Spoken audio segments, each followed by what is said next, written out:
straordinaria e suggestiva cerimonia che aprirà ufficialmente la 67esima sagra. Qui che stanno arrivando, il nostro benvenuto ai gruppi che arrivano da ogni parte del pianeta.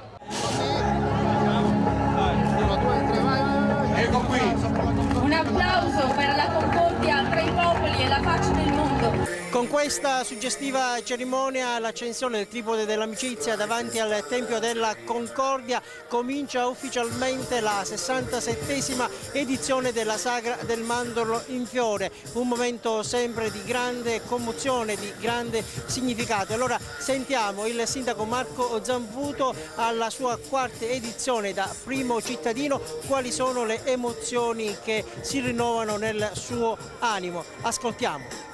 Ma è meraviglioso essere riusciti anche quest'anno a organizzarla con tutte le difficoltà, però rappresenta una tradizione che non può mancare alla storia della nostra Agrigento ed è un momento nel quale carico di emozione per tutto quello che è stato fatto in questi anni, ma soprattutto per essere riusciti a mantenere ancora una tradizione importante per la nostra terra. È una festa della nostra terra, è un momento soprattutto di unione tra i popoli.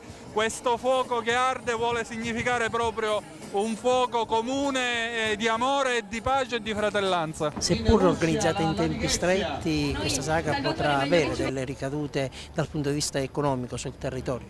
Ma io lo spero moltissimo, li potrà avere. Speriamo negli anni di riuscire ad organizzarla con più tempo a disposizione, soprattutto a pubblicizzarla, anche se è una manifestazione che si pubblicizza da sé, perché oggi via web sicuramente non abbiamo i problemi che avevamo una volta, però ci dispiace, ma un momento finanziario è quello che è, quindi purtroppo si è dovuto organizzare all'ultimo momento. Comunque io penso che sarà sicuramente una bella edizione della sagra e adesso godiamoci questo momento particolare davanti a questo meraviglioso Tempio della Concordia. È un territorio unico, un territorio che il mondo ci invidia e per noi è un fiore all'occhiello sicuramente nell'Agrigentino. Alla tripode dell'amicizia rappresentano il benvenuto ai popoli.